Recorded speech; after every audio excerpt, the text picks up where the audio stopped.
Hi, I'm Vivien. I'm the CEO of ObjectBox. Today we want to talk about IoT and sustainability. So sustainability is typically made out of three parts.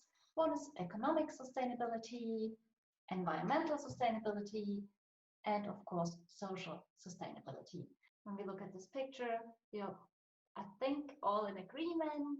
This is not sustainable. That's living lives based on making debts on future generations. So what about the next one? This looks pretty much fun and very sustainable, right? Well, of course, this takes a lot of energy use too. So any videos of your lunch you will be sending around to your friends, maybe all over the world, means you used up a lot of energy producing it.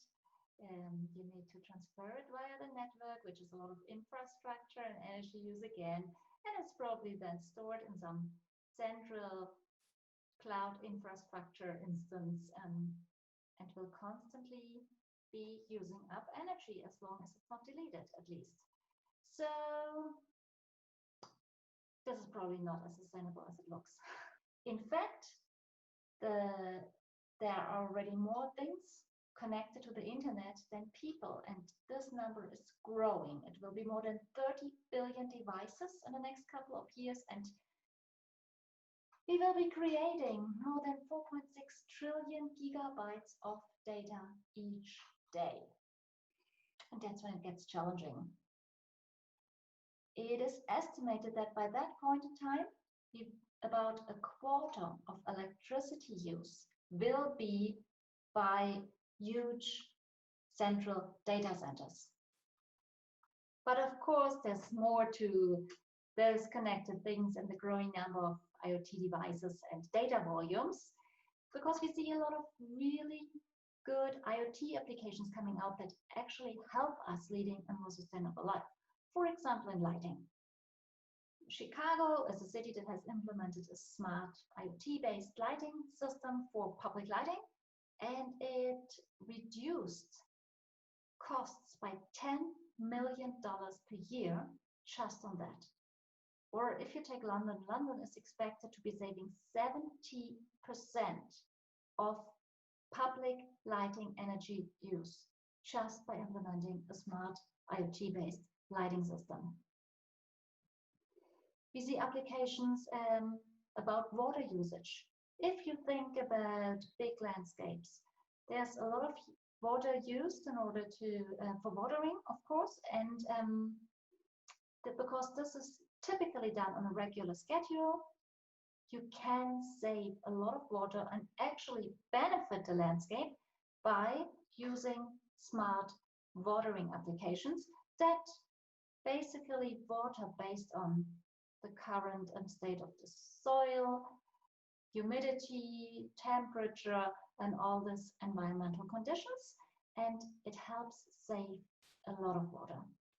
Same is true for food waste.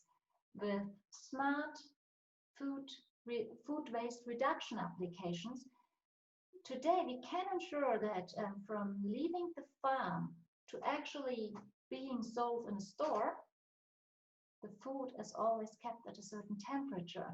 And because we can be alert if the temperature, goes beneath a certain threshold, we can avoid a ton of food waste this way.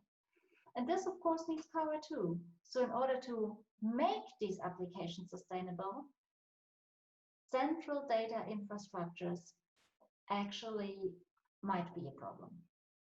Sure, we will be seeing many more of those, and I think they can make a huge difference. However, as we are having more IoT devices out there, creating more data, making use of that data, we need to ensure that the energy use, apart from the electronic waste that also creates, is kept at a balance. And huge data centers use a lot of energy.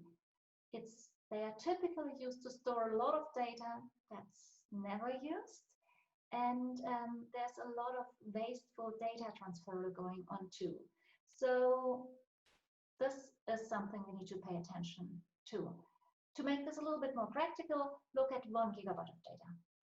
Saving this 1 gigabyte to a local device like a mobile phone or a car versus saving that same gigabyte to the cloud produces about 1 million times more CO2.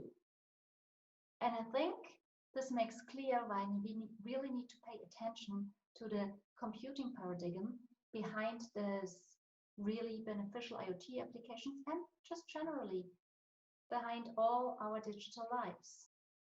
So storing and using data locally on the device it was created on saves a lot of energy, and that's what we call edge computing. And edge computing has a ton more of benefits, of course.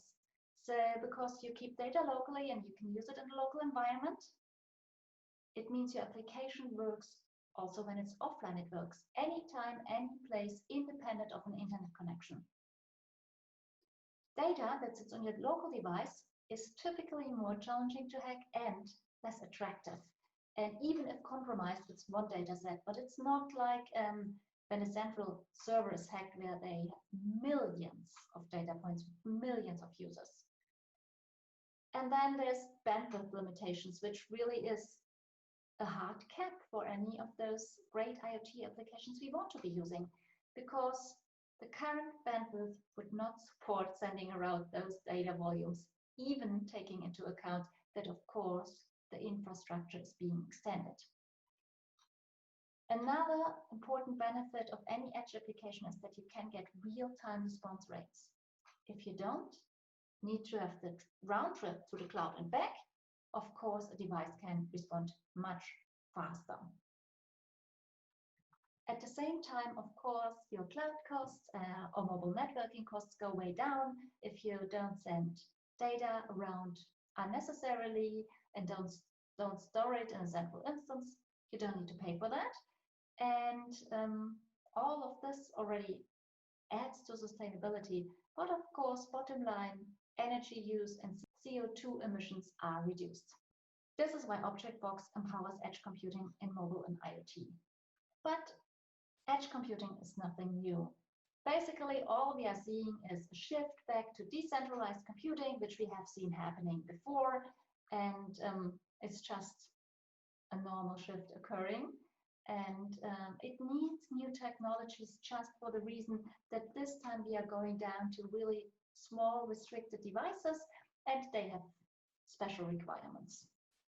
So if you look at the cloud to like the smallest devices you can have, like sensors, which then some people call MIST, you go down from a high connectivity, big hardware with a lot of hardware capacities, a centralized instance with all its advantages and disadvantages, and high latency, to small restricted devices at the edge of the network to typically have low latency and work decentralized.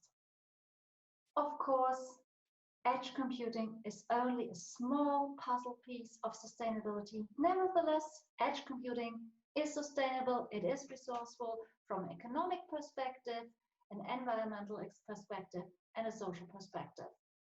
And I hope I could give a little inspiration to you, and maybe your next project will be set up based on edge computing.